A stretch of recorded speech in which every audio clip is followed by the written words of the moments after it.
24 de janeiro de 2024. Nesta quarta-feira, a igreja celebra a memória de São Francisco de Sales, bispo e doutor da igreja. Em nome do Pai, e do Filho, e do Espírito Santo. Amém. Meus queridos filhos e filhas, bom dia a todos. Hoje nós celebramos São Francisco de Sales. Antes de nós tomarmos a primeira leitura que a igreja nos propõe, vamos refletir um pouquinho a vida de São Francisco de Sales. São Francisco de Sales viveu no século XVI, nasceu no ano de 1567 em Saboia, e São Francisco era de uma família estruturada. Sua mãe era muito católica, o seu pai tinha outras pretensões, né? Queria muito que ele estudasse em grandes universidades, tinha um sonho de uma vida profissional e estrutural, vamos dizer assim, promissora para o seu filho, né? E de fato São Francisco de Sales vai fazer a vontade do pai, vai estudar, porque ele também era uma pessoa sapientíssima, né? Inteligente, culto. Só que depois ele vai receber o chamado de Jesus Cristo, e olha, quando alguém recebe o chamado de Jesus, pode até postergar um pouco, mas não consegue por todo sempre virar as costas, porque o Espírito Santo de Deus, ele vai nos prendendo, ele vai nos incomodando até que nós respondamos ao chamado que ele nos faz, né? Aos 26 anos ele abandona tudo, no fundo, que era o sonho do seu pai, né, para ele, né? Ele abandona tudo e segue o caminho do sacerdócio. Depois ele vai se encantar pela pregação, né?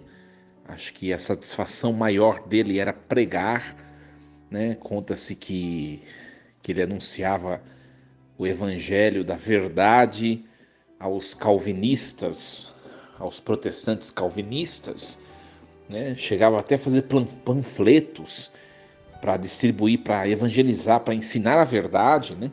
Porque os calvinistas eram ludibriados por uma visão errônea da verdade e da fé, né? Então, São Francisco de Sales, ele vai ser um homem da defesa da verdade da fé, né? O santo que se enamorava por anunciar o projeto e a revelação de Deus. Depois, minha gente, ele vai escrever muitos textos. Os mais conhecidos por nós é a primeira, né, a Filoteia, né, assim chamada, que se chamava A Introdução à Vida Devota, né? Tem também, além da Filoteia, tem um outro texto bastante conhecido de São Francisco de Sales, quem gosta de ler, né? Se você que está me escutando gosta de ler, o primeiro é a Filoteia, chama Filoteia. O segundo texto, ou livro de São Francisco de Sales, é o Tratado do Amor de Deus. Em ambas obras ele vai abordar a questão da santidade. Nós devemos buscar a santidade a partir da convicção da verdade, né? Não adianta nós fazermos de tudo para viver o Evangelho se de fato nós não temos convicção de que aquilo faz sentido intelectivamente para nós, né? Uma pessoa de fato ela vai viver o Evangelho como ela tem convicção de que aquilo intelectualmente faz sentido. Então, é mais ou menos isso que é abordado nos textos de São Francisco de Sales. Então, meus queridos, São Francisco, ele era uma pessoa, apesar de sapiente, muito culta, inteligente, era uma pessoa de temperamento bastante difícil. Ele era colérico, bastante rígido, ríspido, uma pessoa difícil de se relacionar. E ele dá um testemunho para a igreja muito bonito diante do seu temperamento, né? Hoje as pessoas utiliza-se essa questão do temperamento para justificar os seus próprios pecados e não mudar de vida, né? Tem muita gente que fala, eu sou de tal temperamento e é por isso que eu sou assim. Não, você é tendente a ser assim, mas você pode não ser assim, se você se esforçar. E São Francisco ele vai mostrar isso, né? Acabaram depois que ele, de certo momento, de certo ponto que ele falece, né? Acabaram percebendo que na escrivaninha de São Francisco de Sales, na parte de baixo dela, tinha muitos arranhadas, né? Tinha arranhões, marcas de unha na madeira da escrivaninha, e foram perceber que aquilo era um sinal da tentativa de autossuperação de São Francisco de Sales, né? Ou seja, para vencer o seu impetuoso temperamento diante de provocações ou de situações difíceis, ele iria se exaltar, iria responder, iria se enervar, mas ele se calava e começava a arranhar a escrivaninha em vez de responder ou de falar para o outro. Olha o tamanho da santidade da pessoa, né? Porque nós não conseguimos fazer isso, né, minha gente? Convenhamos, né? Quando a gente acaba passando do nosso limite, a gente explode, a gente ofende as pessoas, a gente fala o que não deve falar. Claro que depois a gente pede desculpa, perdão, mas aí já está feito, né? E São Francisco de Sales não, né?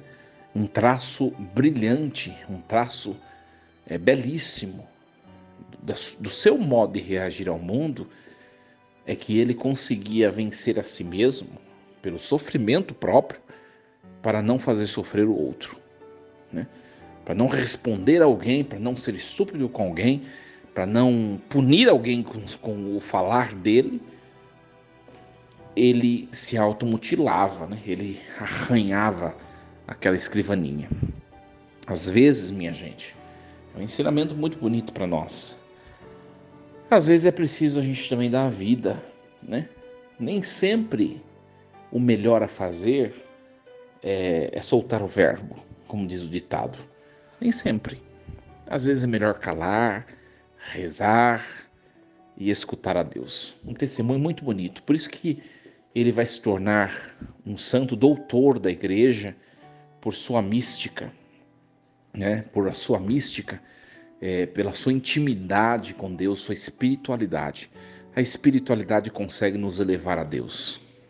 E é o grande ensinamento de São Francisco de Sales para a igreja. Meus queridos, nós vamos proclamar, depois refletir um pouquinho, o texto da primeira leitura de hoje, que nós continuamos com o segundo livro de Samuel, hoje o capítulo 7, versículos do 4 ao 17.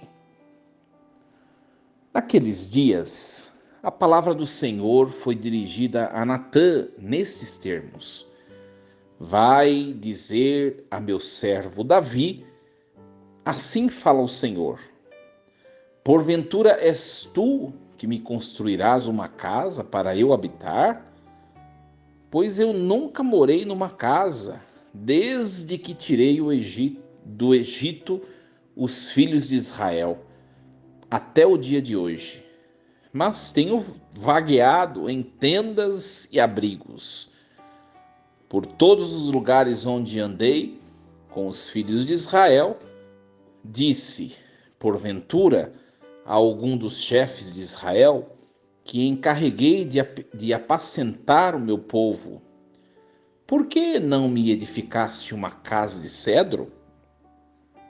Dirás, pois, agora, meu servo Davi, assim fala o Senhor Todo-Poderoso: Fui eu que te tirei do pastoreio, do meio das ovelhas, para que fostes o chefe do meu povo Israel.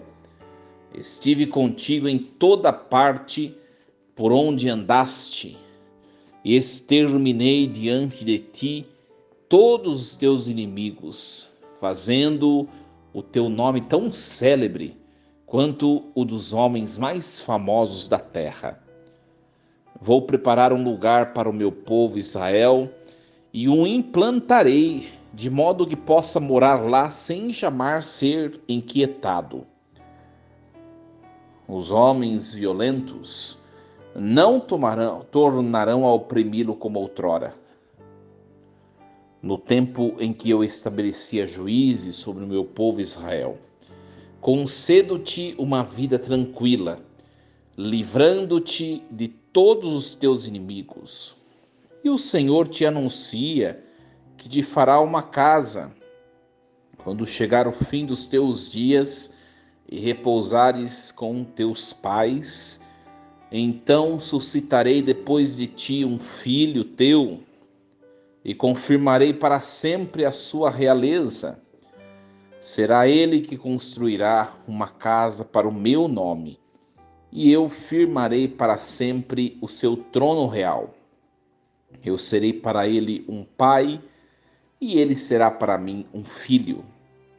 Se ele proceder mal, eu o castigarei com vara de homens e com golpes dos filhos dos homens. Mas não retirarei dele a minha graça, como a retirei de Saul, a quem expulsei da minha presença. Tua casa e teu reino serão estáveis para sempre diante de mim, e teu trono será firme para sempre. Natã comunicou a Davi todas essas palavras e toda essa revelação. Palavra do Senhor. Graças a Deus. Meus queridos, um texto muito bonito, inclusive fora proclamado alguns domingos atrás, na liturgia dominical, do tempo do Natal, né? Por quê? Porque depois nós vamos perceber que vai se cumprir na descendência de José, né? José é o descendente legítimo de Davi, e é ele quem vai cuidar da verdadeira casa, ou do verdadeiro templo de Deus, que é o seu Filho Jesus Cristo, cujo corpo é um templo sublime do Espírito Santo, né? Minha gente, essa leitura é muito bonita, e o texto começa da seguinte maneira, né? Deus dizendo ao profeta Natã que Natã deve se aproximar de Davi e dizer a ele aqui tudo aquilo que Deus quer que ele diga. Primeira coisa, fazendo um resumo de todo esse texto. Quem vai construir uma casa para Deus não vai ser Davi. Isso Deus está informando nesse texto. Vai, Natã, até Davi e diz que não vai ser ele quem vai construir uma casa para mim. E aí o texto de hoje começa, Deus, eu não diria que Deus está se queixando, né? Mas Deus simplesmente está dizendo, vocês até agora, vocês me levaram para lá e para cá e eu não tenho lugar onde morar. Mas eu quero uma casa, Olha que bonito. Nós refletíamos ontem, minha gente, que Deus, ele não é matéria tocável, né? Claro, Deus se materializou quando se encarnou, se tornou ser humano tocável, né? Mas não é disso que eu estou dizendo. Deus, ele não é imagem de nada. As imagens que nós conhecemos, o metal, o barro, o gesso, Deus, isso não é Deus. Olha só, o texto de hoje é mais uma afirmação do que nós refletíamos ontem. Deus está dizendo assim, vocês me levavam, olha o comecinho do texto de hoje, né? Por todos os lugares onde andei com os filhos de Israel, disse porventura algum dos chefes de Israel, que encarreguei de apacentar o meu povo, por que não edificaste uma casa de cedro? Olha, por todos os lugares onde andei. No fundo, quem foi que andou por todos os lugares? A Arca da Aliança, minha gente. Olha só, olha que bonito. Por quê? Porque Deus ele se manifestava no propiciatório, que era aquele tampo da Arca da Aliança. Era em cima daquele tampo que Deus se manifestava. Então, aonde a arca passeava, havia manifestação divina. Por isso que Deus está falando assim: vocês me levaram para muitos lugares. Na verdade, as pessoas, o povo de Israel levava a Arca da Aliança, que era uma caixa, uma matéria, né? Uma caixa de metal. Né? E depois nós vemos tantas pessoas que ficam criticando as nossas imagens, nossos quadros, as nossas representações. Ora, Deus, ele não é o quadro, a representação, a imagem, o gesso, o metal. Nós sabemos disso. Mas ele age a partir daquilo, a sua presença se confirma a partir desses sinais. Que é isso que vem falar a leitura de hoje, né? Confirmar o que nós refletimos ontem. Mas o fato mais importante não é esse, porque isso nós refletimos ontem. O fato mais importante hoje é que o texto, ele está dizendo que Deus quer um lugar para ele habitar. É como se fosse assim, sabe, minha gente? Falando de maneira bem lúdica. Deus dizendo a Natã para que Natã dissesse a Davi. Davi, né? Natã vai lá e diz a Davi o seguinte: Davi, eu já cansei de ficar para lá e para cá. No fundo é isso, né, minha gente? Eu quero uma casa. Mas não vai ser você quem vai construir, vai ser o seu descendente. E com o seu descendente ninguém vai se meter, porque eu estarei com ele e ele terá uma longa vida. Estará debaixo da minha proteção. O teu filho, o teu descendente, Davi, é quem vai construir uma casa para mim, porque eu quero parar, eu quero habitar em algum lugar. Eu quero um lar, eu quero um santuário. Minha gente, é muito bonito isso. É muito bonito isso. Deus, ele não aguenta, ele não quer a vulnerabilidade, às vezes, das nossas vidas. Deus quer habitar num solo seguro, num solo firme, num solo constante, que é o nosso coração. Quantas vezes nós possuímos a Deus, mas quantas vezes nós excluímos a Deus? E nesse vai e vem das nossas escolhas, é como se Deus estivesse para lá e para cá, na mesma situação que ele assim se encontrava no antigo povo de Israel, quando presente a partir da Arca da Aliança, ele era levado para todos os lugares. Ele quer um lugar firme, sólido, seguro, constante, parado, um santuário, um templo digno dele. E hoje nós podemos dizer de maneira muito audaz: esse templo que Deus quer, no qual Deus quer habitar, sou eu e é você. Então, Deus não está mais dizendo por meio dessa palavra de hoje, ele não está mais falando por meio do profeta Natã a Davi, mas ele está falando comigo e com você, meu querido irmão e filha em Cristo. Nós precisamos ser casa de Deus. E nós precisamos ser casa estável, estabilizada, né?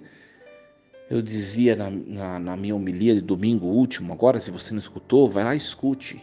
É um pouco demoradinho, deu 50 e não sei quantos minutos, né? Mas eu dizia na homilia de domingo sobre André e Simão, né? Que acabaram voltando para os seus empregos de pescador. Depois de seguir Jesus, eles abandonaram Jesus e voltaram para a vida passada. E a gente faz isso. E quando a gente faz isso, a gente se torna para Deus um santuário provisório. Nós não podemos ser tão inconstantes assim. né? Quantas vezes nós somos de Deus, nós seguimos a Deus por meio da igreja, mas quantas vezes nós abandonamos a fé, né? E às vezes a gente vai dando justificativas, né? É por tal pessoa, é por tal padre, é por tal situação. A gente vai dando desculpas. Ora, se você seguiu a Deus por causa de ser humano, ou por causa de interesses secundários, é evidente que ia acontecer esse desanimar da sua fé. Eu não sei como está a sua fé hoje, você que está me escutando.